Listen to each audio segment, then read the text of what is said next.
I just felt like popping on and doing a solo episode. So we are going to slide this one in, even though I have some great guests lined up coming on, and I can't wait to share those with you. I had a couple things that came to me, and I just feel like that they're on my heart to share. And I guess because of Mother's Day. So hopefully, all of you that are mothers have had a really lovely Mother's Day. And I was thinking about being a mama. I was also thinking about stress and anxiety, obviously anxiety recovery, stress resilience, mood. This is what I do for a living is I help people with those things and I help myself with those things. And I was thinking about the fact that mama stress, mama anxiety is probably the most stress and anxiety, the trickiest form of anxiety that I have experienced personally is related to worrying about and being anxious about my kids. So I wanted to do a couple things. I wanted to update you about my youngest son, who I've talked about. I got into applied quantum biology and studying mitochondrial health and how to heal on a cellular level because of his struggles. And so the a couple weeks ago, he said, "You're welcome," to me. So I am really grateful. I'm not grateful that he had to go through all of that, but I am grateful for that education and for being, guided in that direction. So I wanted to give a little bit of update about him. I want to talk about this stress and anxiety, the way it weighs us down, particularly parent kind of parenting anxiety, but it could be any kind of anxiety that's wearing us down. So I want to talk about that, but I also want to share something else that over the last couple of weeks, some of you may know if you follow me on social media, I've had a little bit of a whirlwind trip. I took my mom and my youngest son, who is turning 19 on May 11th. I'm not sure when this episode is going to come out, but I'm guessing it's going to be after May 11th. So will now be 19. But he went with me and I took my mom and him. We went to Atlanta. So I'm originally from Atlanta, Georgia. I spent 49 years living in Atlanta, Georgia. So it was always fun to go back. So we went up for a couple of days. I had a jam-packed schedule while I was in Atlanta. I didn't get to everything, but I got to a lot of things. And then I drove with my son up to Tennessee to speak at Meat Stock 2024, which was a fantastic retreat. There were two retreats back to back. So I spoke at both of those retreats. So we drove to Tennessee in the Pigeon Forge area, which was really lovely. It was really fun to be up there. Some of you may have seen the pictures. The cabin where everybody was staying was amazing, but I wasn't sure about that. So I wasn't sure about how many rooms were available and all that since I was going to speak. And I also really love to have time to myself. So I rented this super cute little tiny hobbit house, and it's a little hobbit house community in Tennessee. It was so cute. We had such a good time. And I didn't know my son was gonna be with me at the time, but he was, and it all worked out so, so well. I could not be happier with all of it. I met amazing people. Both groups were fantastic. My second talk was probably a little better than my first talk, but I was talking about quantum health. We also talked about havening, the havening technique. So it was just fantastic. And and then I spent another couple of days in Atlanta really quickly, got to see some folks and then came back to Florida. Whirlwind, right? So one of the things that happened before I left, probably the week before I left, I had some stuff going on and I was talking to my therapist about it. And I said very definitively, I'll know more in 2 weeks. I kinda say things like that, like, I don't really know right now, but I'll know more later. I said it just very definitively, like, I will know more in 2 weeks, and it felt like wasn't sure exactly what I'm gonna know in 2 weeks, but I will know more in 2 weeks. And she made note of that, and she just sort of pointed out how clearly I stated that. And so I wrote down the date, and I'm giving you this information because this might be helpful to some of you, right? I wrote down the date of when the 2 weeks would be up. And I just started making some notes. Nothing really like strict or nothing like have to journal every day kind of situation. But one of the things when I spoke to her again, my therapist, I said, what I would feel would be a successful 2 weeks if I finished the next 2 weeks and I had a sense of accomplishment, maybe, or a sense that this was a really productive 2 weeks. What would feel good to me is not only paying attention to where I was nourished and where I was drained, which I really like. That's a practice that I used to use frequently. I've used that with clients. I used to use it personally. And I've just circled back to that recently, where I think it's a really helpful practice kind of at the end of the day or at some point when it's kind of quiet. If you have moments where it's quiet for you, to just notice and maybe even make some notes about where you were nourished and where you were drained in the day. And could just be conscious of that. But in addition to that, I wanted to really pay attention to where I was centered.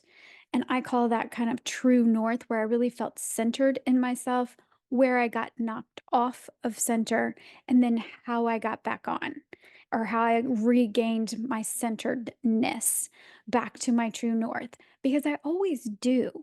But I wanted a successful couple of weeks would be to look back, to be conscious of where that was happening. And I did that. And I noticed a couple of things. When I am talking particularly about something personal, specifically around sharing something very vulnerable about my children, and I share that with someone that I believe we are good friends. And so I share that and it doesn't land. You know, how you share something with somebody and it just doesn't get received and reflected back to you in a way that feels really good, like it was heard, it was understood, and there's concern there. When I would share, and these are lovely people that I share with. I'm not sharing with randoms. Like, these are people that I feel like we have a friendship, right? But when I would share and it just didn't land, I've remember at times in my life when I do this, or when I feel like I'm sharing authentically and it's just not landing for people. That feels really disorienting to me. It knocks me off my center. And by knocking off my center, what I mean is then I start to have thoughts of like, oh, I shouldn't have shared that. Or, oh, and it can even go more to the shame kind of language, that self talk of like, oh, I always do stuff like this. I don't really fit in there. That person's not really, maybe we're not as close as I thought, and like all of this stuff, but also kind of I'm a bad human being. Now, shame doesn't necessarily, have to make sense to everybody. It's like, oh no, you think that? Yeah, we all have some of this shame self talk, and it can sound a little different, but it's the difference between I am bad or I am a mistake versus I made a mistake. And it can be both, that I made a mistake or I misstepped here. That's more of the guilt self talk. And that can be helpful in restructuring things like, oh, how could I have more discernment in the future? Or how could that feel differently to me? But I just noticed that that's frequently where I would get knocked off my center. And what brought me back to center was laughter, time in nature, especially by myself. I really, really treasure solitude. So, having some time by myself for reflection and then just noticing some of the self talk and being really conscious about more self love, self talk, which turns out to be quite challenging for me, which I'm a little surprised at how challenging that is for me. I am really quick to be self-critical, and I think of that as more of a practical, I'm just telling it like it is. I'm just keeping it real. I'm just, making sure that I'm self-disciplined, like all that nonsense. It's not total nonsense, but it's not very helpful. What I've noticed in my 30 years, or almost 30 years of being in the business of mental health, is that when we are self critical, that doesn't actually move us towards change. It doesn't move us towards what we're wanting. And self love and self kindness actually helps move us towards healing. So, and towards what we want. So I was just noticing that, and then just a few little sentences that were kinder to myself would help me get back to my centered, true north self.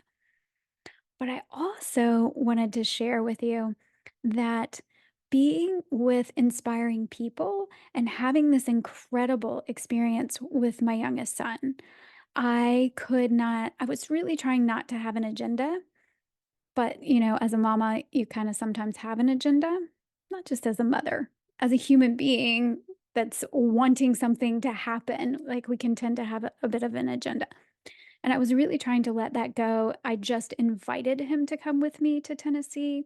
He's like, "Do I have to go?" And I said, "No, you don't have to go, but I would really love for you to come." So he decided to come with me, and he was not only a trooper, he was amazing. And having that time with him was priceless. He was so cute, soaking up all the information, being around soaking up all the information. Let me finish my sentence. And being inspired by the people, because everybody there was really into their healing and had healing stories, their healing journey stories. He was, of course, very impressed with Dr. Sean Baker and Dr. Robert Kiltz. He also really liked my talk, which was very sweet of him when because we did two separate retreats, right? So he had already heard all of the speakers, and then the second group of people were coming in. And so then he and I got to spend some time by ourselves. We went over to University of Tennessee and kind of explored around there, which we love. Knoxville, it's beautiful. Love that area. Love University of Tennessee. So we got to spend some time together. And I said, because the next day I was speaking again, and so was Sean Baker and Dr. Kiltz. He didn't get to hear like, Kelly Hogan and some of the others, but he got to hear enough. Sally Norton, he loved he loved talking to Sally too. She was very kind to me. Everybody was so kind. And it was so great to just be in that close contact with such amazing people. So I said to him, "You could take the car and, go do your own thing or go to find a gym, go work out, whatever you want to do because you've already heard all of us speak." And he said, "Oh, no, no, ma'am. I want to hear Dr. Baker speak again and Dr. Kiltz. And of course, I want to hear you do your talk again." And he was engaged in the whole thing. He was talkative, which is not something he really enjoys, talking to other people. It was just fantastic. He was loving every minute of it. And on the drive back, I think just to Atlanta, I said, "How are you feeling?" Because he was very talkative, which I so appreciate. And he said, "I think I feel better, other than when I was a little kid. I feel better than I've ever felt." He totally understood what I was saying finally about circadian rhythms and mitochondrial health and getting outside for the light, blocking the blue light after sunset, making sure that you have all of the things that your mitochondria really need: oxygen, sunlight, electrons. He was really understood food, of course, obviously, listening to all of these great people speak. He was really starting to understand food and the importance of nutrient dense foods consistently for his body.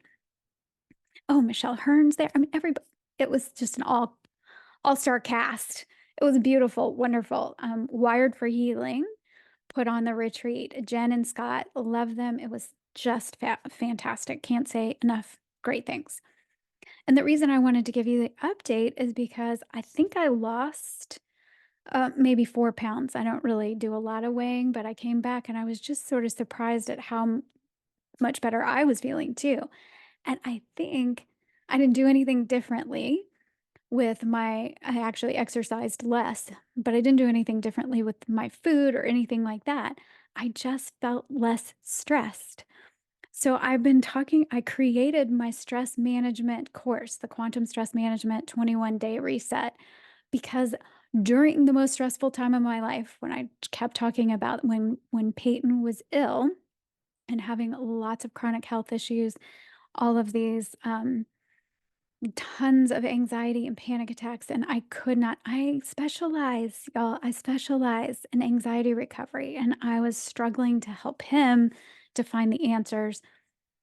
And ultimately, it's been a really powerful journey, but it was really, really hard. So even though I feel like I was very stress resilient during that time because of the quantum health strategies and definitely the nutrition, I think nutrition is key in the whole process.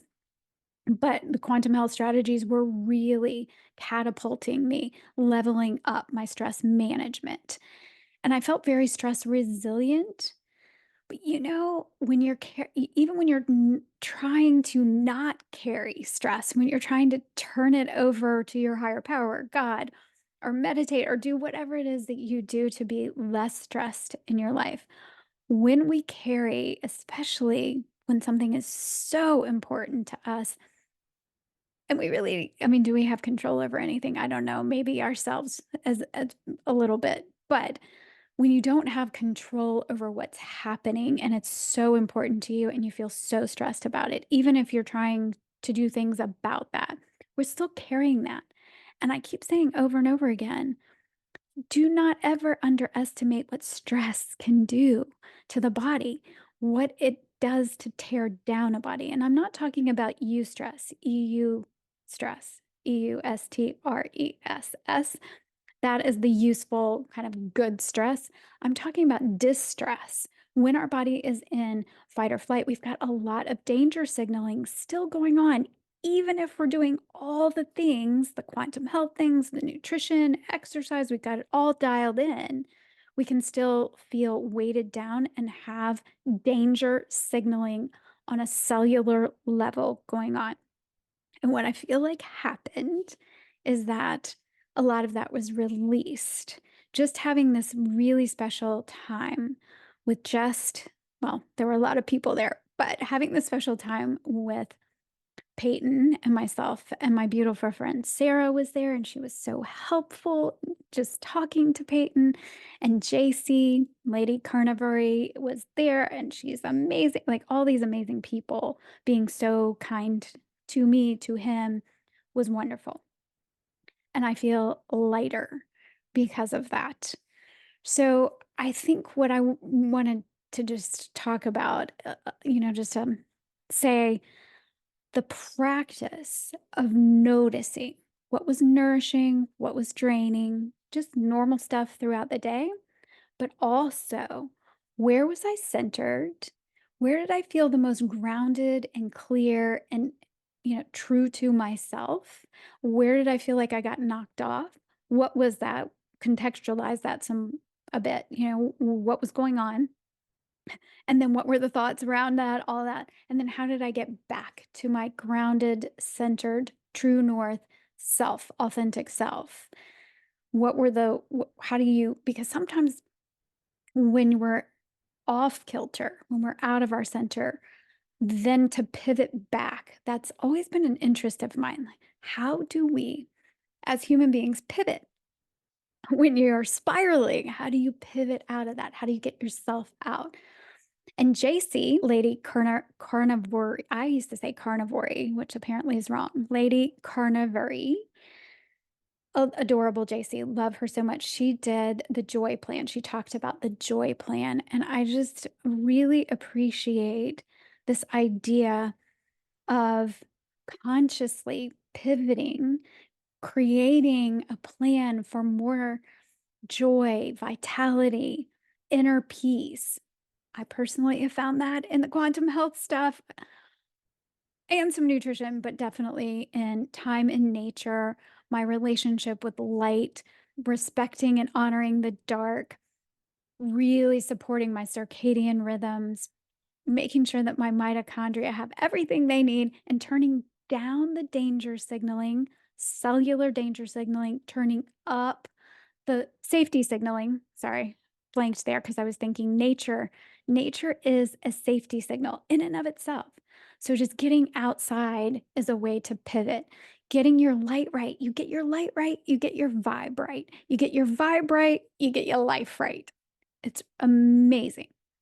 But also not underestimating what stress is doing in our body and how stress and anxiety can play out. And I'm thinking about anxiety differently in the past year than I used to, the way that I was trained to talk about and to understand anxiety. I've always had the sense that it was more than just a chemical thing, definitely more than genetics. I I've worked with enough people, I've had enough experiences with my own anxiety and being anxious to understand that that's not exactly the full picture. And understanding that anxiety is a signal from the body. So we're talking about danger signaling and safety signaling, but anxiety is a communication from your body. It's a sign of lost energy. Our body is like a battery, literally like a battery. And when that battery is getting drained faster than we can recharge it, then our body is going to give us signals, that danger signaling. And it can manifest in a lot of different ways. Very frequently, it will manifest in anxiousness, irritability, worry, brain fog, fatigue, all of these depression, things that are we consider mood or mental health related that not very frequently do people understand completely what's happening there. We don't always connect that. We think that, oh, it's just my chemical reactions. It's just, I'm off. My chemicals are off, or it's genetic, it's passed down to me. Or you might think, it's not surprising, like, if you look at the stressors in your life, you're like, "Of course I'm anxious." But I will say that, at least from my own experience, there are about a lot of us, about 50% of the clients that I would work with that would come mostly for digestive stuff. And so because when I stepped out of academia, went into private practice, holistic psychotherapy, and then just got really interested in gut health. So then in 2020, I made the transition to just doing nutritional therapy online and helping people. And I kind of developed this niche around gut health and particularly mental health nutrition, right? So even though that was sort of my area of focus, mental health nutrition, a lot of people would come just for the nutritional therapy or they would have gut health issues. And about half of those were had anxiety, and I would say about half of those didn't know. They would say they weren't aware of how anxious they are as people. And it would be really cute because, I ask some questions in the intake and just trying to understand what's going on for people. And I say, okay, so talk to me about mental health. Oh, what about anxiousness or irritability or feeling fatigued? And they're like, oh no, my mental health is great. hmm Great. No, no, I don't have anxiety or mental health concerns at all. And then the more I'd work with them, I'd realize they're some of the most anxious people I've ever met, but they don't know that. And that's okay. That's just a sign that there's a lost energy, that they're being drained. Their energy, but the battery that is their body is being drained faster than it is being replenished. This is kind of why I like that practice of what nourished me and what drained me. But we never, in graduate school, and even when I was a professor teaching counselor education, we didn't ever talk about mitochondrial health. That didn't come up. I didn't understand quantum health. Well, quantum health is new, right? It's an emerging science. They applied quantum biology. It's emerging. So we're learning more, and it's exciting because it explains a lot more for people. So sometimes we don't know how anxious we are until we start to restore our body that's the battery, but also healing our mitochondrial health, our mitochondria, really focusing on our circadian rhythms. And as we begin to heal and our nervous system is being nourished more and more safety signaling on a cellular level, turning down that danger signaling on a cellular level, right? Then we realize, oh my gosh, I was so stressed. I was so anxious. And a lot of the people that I've worked with, whether they know they're anxious or not, when you're anxious, myself included, we tend to be very high achieving, uh, go getters, very high expectations. So, very high functioning is, I think, what the term people like to use, that high functioning. But really, is it? I think we are running on cortisol and adrenaline and not really replenishing ourselves. And when I started to understand mitochondrial health, really deeply understand mitochondrial health, it really, all of these things kind of come back to mitochondria and how we heal our mitochondria. We really support our circadian rhythms. That's going to help with the mitochondria. But it's about light, water, earth, more magnetism, I would say nature, getting back to be really truly connected to nature, not just liking it or being in it a little bit, but like really, really reconnecting to nature because we are nature, right? So it helps us know our place, but then also breath, because breath is life. And I would add food. All of those things can contribute to better mitochondrial health if we understand how to do that. And that's why I created the courses that I created because I feel like everybody needs to know this stuff. But what I really, really wanted to share is about my ideas about anxiety and what's happening. And I'd love to share a little bit more about food and mood. I know I've done I have a course on that. I've done at least one episode. We talk a little bit about nutrition, but I really want to hone in. So I do have some really great guests that are coming up. So we'll make sure we get those folks in, but I do want to start. Maybe I'll post more on Instagram. See, this is what happens when you do a impromptu solo episode. Things start coming to me because I don't think most people realize how much their food impacts their mood. And I'm really even more committed and inspired after being at the retreat. Meat Stock 2024 was outstanding. I I just really recommend the next time they have a retreat, if you can go. It was really a lot of fun and very unlike other retreats that I've been on. It's just different from anything else that I've done. And we went to Lick Skillet Farm, which was awesome. Such a fantastic farm. So visiting regenerative farms, I think, is also a really great practice. So I'll be sharing a little bit more. I had this idea. I think I'm going to make it a title of one of the episodes. Are we fueling ourselves or fooling ourselves with our food choices? Tell me what you think about that. Make sure you can email me, send me a comment. I'm mostly on Instagram, not on Facebook. So if you're going to send me a message and DM me, do that on Instagram because that's where I'm checking, or you can email me. Let me know what you think of that title or that as a subject. Right. I think that's it. So, thinking about if it would be helpful to have a practice of your own of noticing where you were nourished and where you were drained throughout the day, where you were centered and felt really authentic and grounded in yourself, and where you got kind of kicked out of there, what was happening, and what brought you back. And I'm grateful for my time away. I shoved so many things in there. I got to have a reunion with my Argosy University friends, faculty. There were a couple of people missing, but most of us could get together. And that was fantastic that it just worked out that way while I was in Atlanta.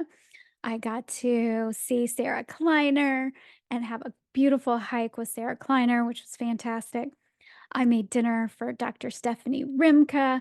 I've been wanting to meet Stephanie in person for a while. I almost went on a retreat with her to Africa.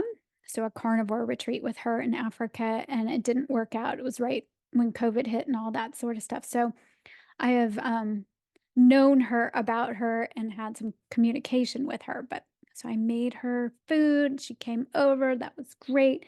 I got to see many of my wonderful friends in Atlanta. It was so great. I got to go to Inman Park Festival for a day, the best festival in Atlanta, probably one of the best festivals anywhere I've ever been. But Inman Park Festival is fantastic.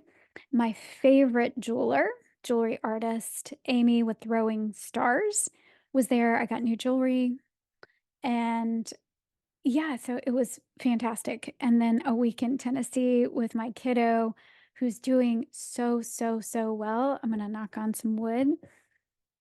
Yeah, knocking on the wood. That's going to make the dog bark. Sorry. Great. Just a fantastic time. And so, so grateful. And just remember that gratitude is one of the fastest ways biochemically that we have to turn our perspective around. I know quantum is much faster than biochemistry, but still, it all is there and we can use all of the tools, right? Yeah, so maybe a couple minutes in gratitude too as part of your practice. As always, thank you so much for being here, for listening, for supporting the show. I'm absolutely grateful because I just love to do the show. And we have great people coming up, so stay tuned. Make sure that you like if you do like the show, give us a rating and comments are always really helpful too. So we appreciate that so much. And I hope all of the mothers had a great Mother's Day, and I hope all of you have a great week.